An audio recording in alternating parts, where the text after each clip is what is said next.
శ్రీ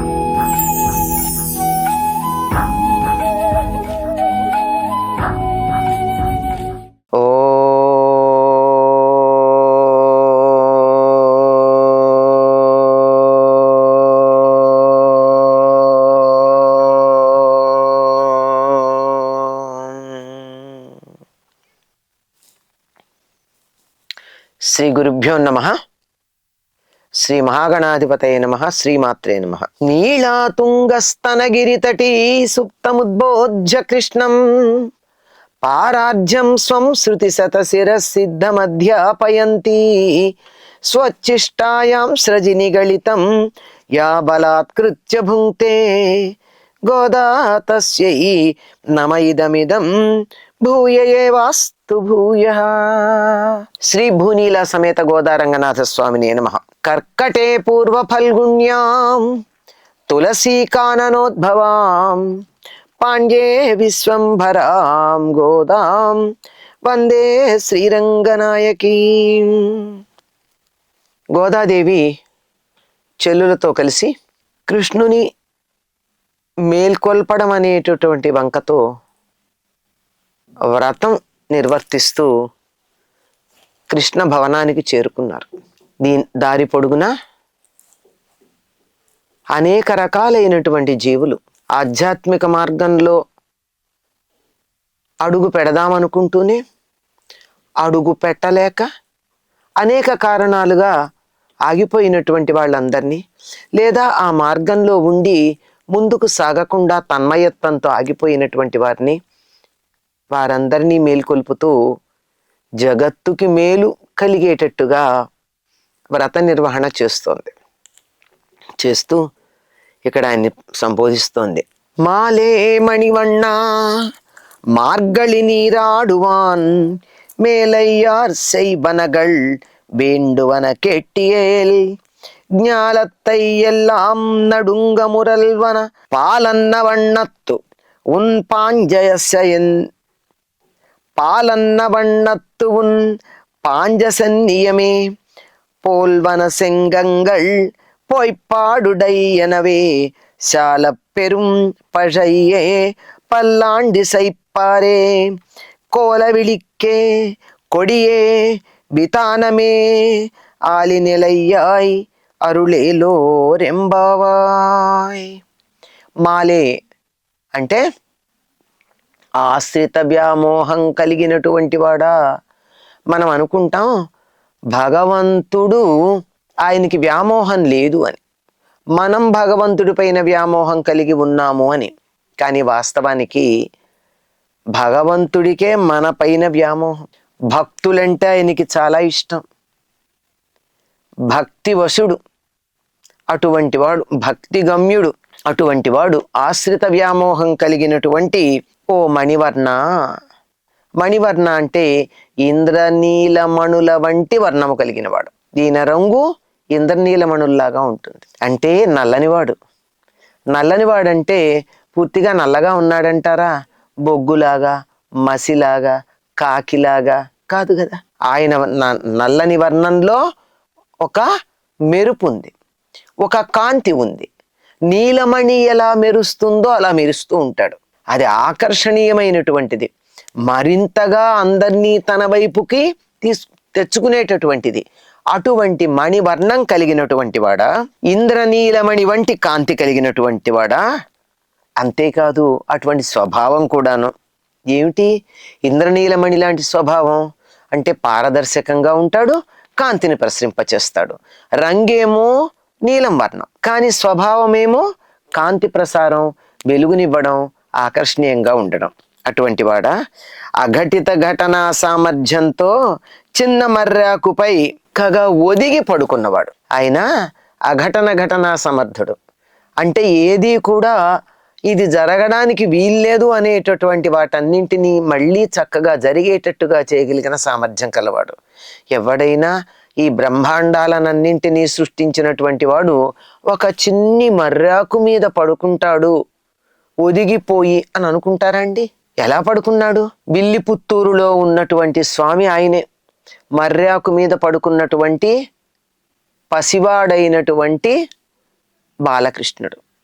కరారవిందేన పదారవిందం ముఖారవిందే వినివేశయంతం బటస్య పత్రస్య పుటేస్య యానం బాలం ముకుందం మనసా స్మరామి అన్నాడు కదా లీలాశుకుల వారు. బాలుడైనటువంటి ముకుందుడు ఎలా ఉన్నాడు? కరారవిందేన పదారవిందం ముఖారవిందే వినివేశయంతం. పద్మం లాంటి చేతులతో, కరారవిందేన పదారవిందం, పద్మం లాంటి ఎర్రనైనటువంటి శుతిమెత్తని కాంతులీనేటటువంటి కాలిని, ముఖారవిందే నోరు అనే పద్మంలో వినివేశయంతం పెట్టుకుంటూ ఉన్నటువంటి బాలం ముకుందం మనసా స్మరామి. బాలుడైనటువంటి ముకుందుని మనసారా నేను ప్రార్థన చేస్తున్నాను అన్నాడు. సృష్టి అంతా ప్రళయంలో లయమైపోయినప్పుడు పునఃసృష్టి జరగడానికి ముందుగా ఆ జగన్నాయకుడైనటువంటి వాడు ఈ జగత్తునంతా తనలో లయం చేసుకుని మళ్ళీ ఉద్భవించటానికి కారణంగా సిద్ధంగా ఉన్నటువంటి వాడు ఆ ప్రళయ పయోధి జలం మీద, అంటే ప్రళయకాలంలో ఉన్నటువంటి సముద్ర జలాల మీద, ప్రళయ సముద్ర జలాల మీద మర్రాకు మీద ఉయ్యాలూగుతూ ఉన్నాడు. అలలు గాలికి కదులుతూ ఉంటే ఆ ఆకు కదులుతూ ఉంది. ఆ ఆకు మీద ఇమిడిపోయాటండి చక్కగా. ఎంత పెద్దవాడండి, విరాట్ స్వరూపుడు. ఈయన విశ్వరూప సందర్శనం మన ఇచ్చినప్పుడు ఎలా ఉన్నాడు? విశ్వమంతా తానైన వాడు, విశ్వమంతా వ్యాపించినటువంటి వాడు. విష్ణు శబ్దానికి అర్థం వ్యాపనశీలుడు అని కదా అర్థం. అంతా వ్యాపించిన వాడని. విశ్వ అనే ధాతువుకి వ్యాపనశీలత అని అర్థం. విష్ణువు అంటే సమస్తంలో వ్యాపించినవాడు. సమస్తంలో వ్యాపించినటువంటి వాడు ఇలా ఇలా ఇలా ఇలా ఇలా ఇలా ఇలా తక్కువ వాడైపోయి చిన్న మర్రాకు మీద పడుకున్నాడు.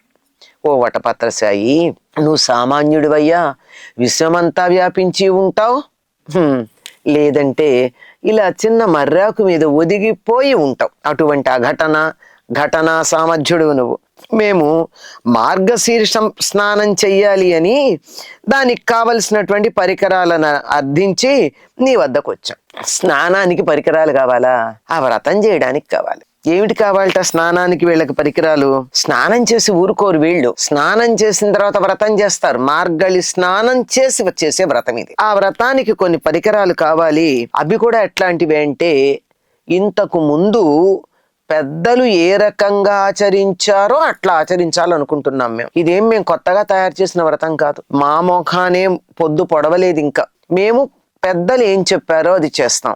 వ్రత నియమాలు చెప్పేప్పుడే చెప్పింది కదండి, పెద్దలు చెప్పిన రీతిని మేము ప్రవర్తిస్తాము అని ఒక మాట అందిగా. వాళ్ళు చెప్పినట్టే వింటాము, వాళ్ళు చేసినట్టే చేస్తాము, వాళ్ళు వద్దన్నవి చెయ్యము అని చెప్పిందిగా. మరి ఇప్పుడు కొత్తగా చేస్తే వాళ్ళు కాదని, వాళ్ళు ఆమోదించనిది చేసినట్టు అవుతుంది. అందువల్ల వారి చేత ఆమోదం పొందినటువంటి దాన్నే చేస్తున్నాం మేము. వాళ్ళు ఆమోదించటమే కాదు, వాళ్ళు ఇంతకుముందు చేశారు. ఆ చేసినటువంటి వాటిని ఇక్కడ చేస్తున్నాము. ఆ సిరినోము శ్రీవ్రతం ఏదైతే ఉందో దాన్ని చేస్తున్నాము. మరి ఆ వ్రతం కావాలంటే, ఆ వ్రతం చెయ్యాలి అంటే ఏమేం కావాలో చూడు. వాటి పట్టిక చెప్తున్నాం. ఏమండి, చేసేటటువంటి వ్రతానికి కృష్ణుణ్ణి ఈ వస్తువులు కావాలి ఇవ్వమని అడుగుతారా? అడగాలి. ఎందుకంటే గోపికలు నందవ్రజంలో ఈ వ్రతం చేసినప్పుడు వారికి వ్రతానికి ఏం కావాలో అన్నీ ఇచ్చింది ఆయనే, దగ్గర ఉండి చేయించింది ఆయనే. ఎక్కడన్నా లోపం కలిగితే ఆ లోపాన్ని సరిదిద్దింది ఆయనే. ఆ లోపంలో భాగంగానే కదా వారు ఒకనాడు బట్టలనన్నింటినీ ఒడ్డున పెట్టి నదిలో స్నానం చేస్తూ ఉంటే నగ్నంగా నదిలో స్నానం చేయకూడదు అనే నియమం మర్చిపోయారు. మామూలుగానే చేయకూడదు నగ్నంగా నదిలో, అందులోనూ వ్రతం చేసేటప్పుడు అస్సలు చేయకూడదు. కనుక ఆ వ్రతంలో చేసినటువంటి ఈ దోషం ఏదైతే ఉందో, పొరపాటు, అది పోవాలి అంటే ఆయన్నే ప్రార్థించాలి. వ్రతాలు అవి చేసేటప్పుడు మధ్య మధ్యలో పుండరీకాక్ష పుండరీకాక్ష పుండరీకాక్ష అంటారు. ఎందుకంటే మనకి తెలియకుండానే చిన్న లోపం ఏదో జరగచ్చు. మన అప్రయత్నంగా ఆవలిస్తామేమో, అప్రయత్నంగా ఇలా ఇలా శరీరాన్ని ఎక్కడన్నా ఇలా అనుకుంటామేమో, లేదా దురద ఏదో అనిపిస్తే ఇలా అంటే దాని కింద ఒక దోమో చేమో చనిపోవచ్చు. మనకి కనపడను కూడా కనపడవే. ఇటువంటి దోషాలు ఏమన్నా గనక ఉన్నట్టయితే పోతాయని చెప్పి పుండరీకాక్ష అంటూ ఉంటాం. అటువంటి పుండరీకాక్షుణ్ణి వాళ్ళు తలుచుకునే అవకాశం కూడా లేదు, అవసరం రాలేదు, అవకాశం ఇవ్వకుండానే వారు ఆ స్నానం చేస్తున్నప్పుడే ఆ దోషాన్ని పరిహరించటానికి తనని ప్రార్థించేట్టుగా చేసుకున్నాడు. ఆ విధంగా వారి వ్రతం పరిపూర్ణం చేయడం జరిగింది. ఆ వ్రతానికి కావలసినటువంటి వస్తువులన్నీ కూడా ఆయనే ఇచ్చాడు. ఏం కావాలో చెప్పాడు. అక్కడ వాళ్ళకి ఇచ్చావు, మేము కూడా ఇప్పుడు గోపికల్లాగా ఉన్నాం, గొల్లపిల్లల్లాగా ఉన్నాం, మాకు కావలసిన కూడా నువ్వే ఇవ్వాలి సుమా, మాకు కావలసిన వస్తువులన్నీ ఇవ్వు. ఏం కావాలి, మేము వ్రతం పూర్తి చేయాలి అంటే నీకు విన్నవించుకుంటున్నాం వాటిది. మా పూర్వాచార్యులు వారి శిష్యులకు చెప్పారు, వారు దాన్ని అనుసరించారు, ఆచరించారు కనుక వాటి వివరాలు చెప్తున్నాం చూడు. భూమండలమంతా వణికెట్టు శబ్దం చేస్తూ పాలలాగా తెల్లగా ఉండి నీ పాంచజన్యం అనే శంఖాన్ని పోలిన శంఖం కావాలి. పాంచజన్యాన్ని పోలిన శంఖం లాంటి శంఖం లోకంలో ఉంటుందా ఇంకోటి? పాంచజన్యమే కావాలి. పాంచజన్యం కావాలంటే పాంచజన్యం తీసుకొచ్చి అక్కడ పెడతారా అంటే ఆయన రావాలి. పాంచజన్యం ఊరికే రాదుగా. పాంచజన్యం అక్కడికి కావాలంటే ఉండాలి, సాక్షాత్తు పాంచజన్యాన్ని ధరించినటువంటి విష్ణువే రావాలి అక్కడికి. ఓ కృష్ణ, నువ్వు రావాల్సిందే. మేము వ్రతం చేసేటప్పుడు మాకు పాంచజన్యం అక్కడ ఉండాలి అంటే, అటువంటి శంఖం ఉండాలి అంటే నువ్వు రావాలి. అది ఎలా ఉంటుంది? ఒక్కసారి గనక ఆ శంఖం నుండి ధ్వని గనక చేసినట్టయితే భూమండలం అంతా ఉనికిపోతుంది, గడగడలాడుతుంది. అటువంటి శంఖం పాలలాగా తెల్లగా ఉండేటటువంటిది, పైగా అది అటువంటి శంఖాలు కావాలి. ఒకటి కాదు, చాలా కావాలి. విశాలము చాలా పెద్ద అయిన పర అనే వాయిద్యాలు కావాలి. ఒక్కొక్కటి పెద్దదిగా ఉండాలి, చాలా విశాలంగా ఉండాలి. పర అనబడే లేకపోతే పజ అనబడే ఆ వాయిద్యం కావాలి. చిన్న చిన్నవి కాదు, ఇది ఒకలాంటి మోగించే వాయిద్యం అని చెప్తారండి. చిన్న మన కంజరాను ఏదో అంటారు చూడండి, ఇలా చిన్నది, అట్లాంటిది కాదు, చాలా పెద్దది కావాలి. ఈ వాయిద్యం చాలా పెద్దది కావాలి, విశాలంగా ఉండాలి. మంగళగానం చేసే భాగవతులు కావాలి. ఏదైనా ఒక వ్రతం చేసేటప్పుడు, ఒక పూజ చేసేటప్పుడు ఒక పక్కన వేదోక్తమైనటువంటి మంత్రాలు చదువుతూ ఉండి కల్పోక్తమైనటువంటి కథలు ఇవి చెప్తూ ఉంటే, కొంత వ్యవహారం అటు కూడా ఉంటుంది కదా, చెప్తూ ఉంటే అక్కడ భజన చేసేవాళ్ళు కూడా ఉండాలి, భగవంతుణ్ణి కీర్తించేవాళ్ళు ఉండాలి. ఆయనకి శ్రవణంతో పాటు తర్వాత చాలా ప్రీతిపాత్రమైనటువంటిది ఏమిటంటే శ్రవణం వ్యక్తులకు భక్తులకు సంబంధించింది, భగవంతునికి సంబంధించింది కీర్తన. ఎంతగా కీర్తిస్తే అంత సంతోషపడతాడు. అందుకే యజ్ఞాగాది క్రతువులు జరిగేటటువంటి చోట భజనలు మొదలైనటువంటివి పెడతారు. హరికథలు, భజనలు, భాగవత సంగోష్ఠులు ఇవన్నీ ఆయనకి ఇష్టమే. కనుక భాగవతులు కొంతమంది కావాలి మాకు. భాగవతులు అంటే భగవద్భక్తులు, ఎవరైతే భగవంతుణ్ణి కీర్తిస్తారో, భగవంతుడి మీద ప్రేమ కలిగి ఉంటారో, భగవంతుణ్ణి ఆశ్రయిస్తారో వాళ్ళు కావాలి. దీంతో పాటు మంచి దీపాలు కావాలి, మంగళ దీపాలు కావాలి. అంటే వాళ్ళు అలా ముందుకు వెడుతూ ఉన్నట్టయితే, సరస్సులో స్నానం చేసి ఆలయానికి వ్రతం చేయడానికి వెడుతూ ఉంటే దారి పొడుగున దీపాలు ఉండాలి. దీపాలు లేకపోతే ఏం బాగుంటుంది? పగలైనా కానీ భగవంతుడి ఊరేగింపు వస్తే మనకి దీపాలు ఉంటాయి కదండి, దివిటీలు పెట్టుకుంటూనే ఉంటారు కదా. ఏం పగటిపూట దివిటీలు ఎందుకు అంటే, ఆయనకి మనం చూపించకపోతే కనపడదని, దివిటీ లేకపోతే చూడలేడని కాదు, మనం ఆయనకి సమర్పించుకుంటున్నాం అనే దానికి సంకేతం. ధ్వజాలు కావాలి, మేలుకట్లు కావాలి. ధ్వజం అంటే జెండా, మేలుకట్టు అంటే చాందిని. అంటే ఏదైనా ఒక వేడుక జరుగుతూ ఉంటే ఆ జరుగుతోంది అని అవతల తెలియడానికి ముందు ఒక ధ్వజం ఎగరవేస్తారండి. ఇప్పుడు మనం చూస్తాం, బ్రహ్మోత్సవాల్లో ముందు ధ్వజారోహణం చేస్తారు. ఈ ధ్వజారోహణం దేనికి చేస్తారు అంటే, ఆ ధ్వజం మీద స్వామివారి యొక్క వాహనమైనటువంటి, ఆయనకి అన్ని రకాలుగాను ఆయనే ఉంటాడు. ధ్వజం మీద ఉంటాడు, వాహనంగా ఉంటాడు, అవసరమైతే విసినికర్రలా ఉంటాడు, కావాలంటే వితానంలాగా ఉంటాడు, అన్ని రకాలుగాను ఉంటాడు ఆయన గరుత్మంతుడు. ఆ గరుడ కేతనం ఎగరవేస్తారు. గరుడ కేతనం వేశారంటే అది ఎట్టా ఆకాశానికి పైకి ఉంటుంది. దేనికి సంకేతం అది? పైన ఉన్నటువంటి పైలోకాల్లో ఉన్న దేవతలందరికీ మాకు ఇక్కడ ఉత్సవాలు జరుగుతున్నాయి రండి అని ఆహ్వానం పలికినట్టుగా ఉంటాయిట ఆ కేతనం. అందుకని తప్పనిసరిగా ధ్వజం ఎగరవేయడం ఉంటుంది. ఇది వారికి ఆహ్వానం పలకడమే కాదు, దూరంగా ఉన్న వాళ్ళకు కూడా ఇక్కడ ఒక వేడుక జరుగుతోంది, ఒక ఉత్సవం జరుగుతోంది అనే దానికి సంకేతం. పైగా ఒక ధ్వజం గనక ఉన్నట్టయితే మేము ఇప్పటి వరకు అనుకున్నవి సాధించాము అని విజయానికి సంకేతం. అంతేకాదు విజయ యాత్రకి బయలుదేరుతున్నామని దానికి కూడా సంకేతం. ఇప్పటి వరకు సాధించాం, ఇక ముందు కూడా సాధిస్తాం, దానికి సంకేతంగా మేము జెండా ఎగరేసాం అంటారు. మన వాళ్ళు మాట అంటారు కదండి, జెండా పాతారండి అంటారు. అంటే ఎక్కడన్నా విజయం గనక లభించినట్టయితే, ఉదాహరణకి మన దేశం వాళ్ళు ఇంకో దేశాల్లో దేనికన్నా వెళ్ళి పోటీల్లో పాల్గొంటే ఏం చేస్తారండి, మన దేశం గెలిచింది అనడానికి మన జెండా ఎగరేస్తారు. విజయానికి సంకేతం. విజయానికే కదా, ఆహ్వానానికి సంకేతం. మేము చెయ్యబోతున్నాం అనేటటువంటి పని తెలియజెప్పడానికి సంకేతం ధ్వజం. కనుక మాకు ధ్వజాలు కావాలి. అందుకే దేవాలయం మీద ఎప్పుడూ ఒక ధ్వజం ఉంటుంది. ఆ ధ్వజ స్తంభమే కాకుండా వేరే జెండా కూడా ఉంటుంది. జెండా శాశ్వతంగా ఉండే జెండా ధ్వజస్తంభంగా ఉంటే, ఏనాటికి ఆనాడు ఉండే జెండా కూడా ఒకటి ఉంటుంది. అలాంటిది మరి మేము చేసే వ్రతానికి ఎవరిచ్చిన వస్తువులు వాడాలి? ఎవరు పడితే వాళ్ళు ఇచ్చిన వాడకూడదే. మా దగ్గర డబ్బు ఉంది కదా, ధనవంతులం కదా, మేము జెండా తయారు చేసుకుంటామంటే సరిపోతుందా? మేము ఒక చాందిని తయారు చేసుకుంటామంటే సరిపోతుందా? కాదు, నువ్వు ఇవ్వాలి. నువ్వు ఏవిస్తే వాటితోనే చేస్తాం. శుభప్రదమైనటువంటి నీ చేతితో ఇచ్చినటువంటి వాటిని మాత్రమే మేము ఉపయోగిస్తాం. కనుక మాకు ధ్వజం కావాలి. ఆ తర్వాత మాకు ఇంకా ఏం కావాలి? మేలుకట్లు అంటే చాందినీలు.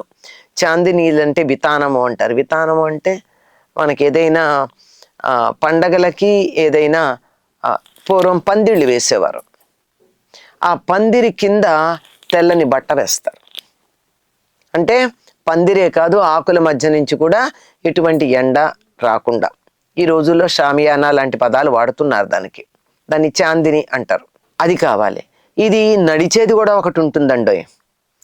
మీరు కొన్ని చోట్ల గమనించినట్టయితే దేవుడు గనక ఊరేగింపుగా వచ్చినట్టయితే ఆయనకి సంబంధించిన వస్తువులు ఏమన్నా పట్టుకెడితే ఒక 5గురు ముందు మంచి పెద్ద దుప్పట్లాంటివి తీసుకుంటారు. తీసుకుని 4 పక్కల పట్టుకుంటారు. మధ్యలో ఒకళ్ళు కర్ర పట్టి దాన్ని ఇలా పైకి ఎత్తుతారు. స్వామికి సంబంధించినటువంటి వస్తువులన్నీ అందులో తీసుకుని పెడతారు. ఇప్పటికీ సంప్రదాయబద్ధంగా వివాహాలు జరిగేటటువంటి చోట వివాహ సమయానికి పెళ్లి కూతురికి మంగళసూత్రాలు తీసుకురావడానికి ఇలా చాందిని పట్టే తీసుకొస్తారు. ఇలా అంటే దాన్ని పైకి విడిగా తీసుకురాకూడదు. జాగ్రత్తగా వాటిని ఆ విధంగా పైనుంచి ఏమీ దాని మీద ఆశించకుండా, పైనుంచి ఏమీ దాని మీద పడకుండా భద్రంగా దాన్ని తీసుకొచ్చే పద్ధతి. కనుక ఈ చాందినీలు కావాలి. మేము వ్రతం చేస్తున్నామంటే ఊరికే గుళ్ళో కూర్చుని చేస్తే అయిపోయింది అనుకున్నావా? గుడి అంతుంది చిన్నదేగా. అందుకని మేము చేసే వ్రతానికి ఎంతమంది వస్తారో అంతమంది కూర్చోవడానికి, వ్రతంలో పాల్గొనడానికి కావలసిన చాందినీలు కావాలి. మేము సరస్సు నుండి స్నానం చేసి ఇక్కడికి వస్తూ ఉంటే దారి పొడుగునా మాకు భజనలు చేసే భాగవతులు కావాలి, దారి చూపించేటటువంటి దీపాలు కావాలి, వితానాలు అంటే చాందినీలు కావాలి. ఇవన్నీ ఉండాలి. ఇవన్నీ లేకపోతే మేము వస్తున్నామని దూరానికే తెలియజెప్పేటటువంటి జెండా కావాలి. ఇవన్నీ మాకు ఇచ్చినట్టయితే నేను కాదు మేము నిన్ను పొగుడుతూ నీకు సంబంధించినటువంటి వ్రతం మేం చేస్తాం. దేవుడికి సంబంధించిన వ్రతం చేయడానికి వస్తువులు ఆయనే ఇవ్వాలటండి. ఎంత బాగుంది. వాస్తవం అంతే. దేవుడికి పూజ చేయాలనుకుంటున్నాం, పోనీ లక్ష్మీదేవికి పూజ చేయాలనుకుంటున్నాం. పూజ చేయాలంటే పూలు తెస్తున్నాం. పూలు ఎక్కడి నుంచి తెస్తున్నాం? భూమాత ఇస్తేగా. సొంతంగా తయారు చేశామా? లేదుగా. ఏదైనా ప్రకృతి మనకి ఇచ్చిన దాంతోనే ఇస్తున్నాం. ప్రకృతి భగవత్ స్వరూపం. ముఖ్యంగా లక్ష్మీదేవి ప్రకృతి స్వరూపిణి. అందుకే ఆవిడ నామాల్లో మొట్టమొదటి ప్రకృతి అయిన మహా అని ఉంటుంది. ప్రకృతి స్వరూపిణి అయినటువంటి లక్ష్మీదేవికి పూజ చేస్తూ ఆవిడ ప్రసాదించిన వస్తువులే తెస్తాం. దీనికి చక్కని పోలిక చెప్తారు. ఇది అర్థం కావడానికి ఒక చిన్న ఉదాహరణ చెప్తారు. అమ్మదో నాన్నదో పుట్టినరోజో పెళ్లి రోజో ఇత్యాదులు వచ్చాయనుకోండి, చిన్న పిల్లలు ఓ చిన్న బహుమానం తీసుకొచ్చి ఇస్తారు అమ్మకో నాన్నకో. ఎట్లా ఇచ్చారు వాళ్ళు? వాళ్ళ సంపాదన ఉందా? వాళ్ళు ఎక్కడన్నా తెచ్చుకోగలుగుతున్నారా? లేదు. అమ్మనే అడిగి లేకపోతే నాన్నని అడిగి వాళ్ళ దగ్గర నుంచే డబ్బు తీసుకుని వెళ్ళో బహుమానం కొని తెచ్చిస్తారు. తల్లి తండ్రి మురిసిపోతారు ఆ పిల్లల చేష్టకి. ఎందుకని? వాళ్ళు సంపాదించి ఇచ్చారని కాదు, అమ్మకి నాన్నకి ఇవ్వాలి అనేటటువంటి వాళ్ళ భావనకి. దైవం కూడా అంతే. ఆయన ఇచ్చినటువంటి వస్తువులతోనే ఆయనకి మనం పూజ చేస్తే, ఆహా నేను ఇచ్చిన దాన్ని మళ్ళీ నాకు సమర్పిస్తున్నారే, నాకు చూపిస్తున్నారే వీళ్ళు అని సంతోషపడతాడు. కానీ నేను ఇచ్చిందే కదా, వీళ్ళు చేసేదేముంది, వీళ్ళు కొత్తగా సంపాదించారా అనేమి చులకన భావం కలిగి ఉండడు. కనుక భగవంతుడికి పూజ చెయ్యాలి అంటే భగవంతుడు ఇచ్చిన వస్తువులనే వినియోగించుకుంటాం. కాకపోతే వినియోగించుకోవడంలో కొంచెం శుచి, శుభ్రత మొదలైనటువంటి వాటిని మాత్రం పాటించవలసి ఉంటుంది. అందుకని నువ్వు చెప్పిన వ్రతం, నువ్వు చేయించిన వ్రతం, దోషాలుంటే నువ్వే సరి చేసిన వ్రతం ఏదైతే ఉందో అది చెయ్యాలనుకుంటున్నాం. అది మేం చెయ్యాలనుకుంటే దానికి కావలసిన వస్తువులు ఇవి. నువ్వే ఇస్తానన్నావు, అది మళ్ళీ మేము అడగక్కర్లా. కానీ మిగిలినటువంటి వస్తువులు ఉన్నాయే, వీటిని మాత్రం నువ్వు మాకు ఇవ్వవలసింది. అవి ఇస్తే మేము మార్గశిర స్నానం చేసి నిన్ను కీర్తించేటటువంటి వ్రతం చేస్తాం. దానికి కావలసిన వస్తువులు ఇవి అని వాళ్ళు అన్నారు. ఏమిటి ప్రధానంగా వీళ్ళకి కావాల్సింది? మంగళ దీపాలు కావాలి, చాందినీలు కావాలి. ఎట్లాగో నువ్వు ఇవ్వనే ఇస్తావు. ఆ వాయిద్యం మోగిస్తూ ఉన్నప్పుడు దాంతో పాడడానికి అనువుగా ఉండేటటువంటి భాగవతులు కావాలి. ఇవన్నీ ఇస్తే మేం చేస్తున్నామని లోకానికంతా తెలియజెప్పడానికి జెండా ఎగరవేస్తాం. మేము నీ వ్రతం చేస్తాం కనుక మాకివన్నీ ప్రసాదించవలసింది అని ప్రార్థిస్తున్నారు. ఆ తరువాతి పాసురంలో ఈ వ్రతం ఫలిస్తే ఏం కావాలో తమకి అది తర్వాత చెప్తారు. ఈ వ్రతం ద్వారా వారు కోరుకుంటున్నది ఏమిటో తెలియచేయడం జరుగుతుంది. ఇది గోదాదేవి వ్రతం చిట్ట చివరిగా చేస్తున్నటువంటి ప్రార్థన. ఏం కావాలో సమకూర్చుకున్నారు. ఇంకా చేసి ఫలం గురించి మాట్లాడి వ్రతాచరణ మాత్రమే మిగిలి ఉంటుంది. స్వోచ్చిష్టమాలికా బంధ గంధబంధురజిష్ణవే విష్ణు చిత్త తనూజాయై గోదాయై నిత్యమంగళం. మాదృశా కించన త్రాణబద్ధ కంకణ పాణయే విష్ణు చిత్త తనూజాయై గోదాయై నిత్యమంగళం. నిత్యభూషా నిగమ శిరసా నిస్సమోత్తుంగ వార్తా కాంతో యస్యాః కచవిలలితై కామకోమాల్యరత్నై సూక్త్యా యస్యా శృతి సుభగయా సుప్రభాతా ధరిత్రీ సైషా దేవీ సకల జననీ సించతాం మామపాంగైః. మాతా చేత్ తులసీ పితా యది తవ శ్రీ విష్ణు చిత్తో మహాన్ భ్రాతా చేద్యతి శేఖర ప్రియతమ శ్రీరంగధామా యది జ్ఞాతారస్తనయాస్తదుక్తి సరసస్తన్యేన సంబద్ధితాః గోదాదేవి కథంత్వమన్యమనిశం సాధారణా శ్రీరసీ. స్వస్తి.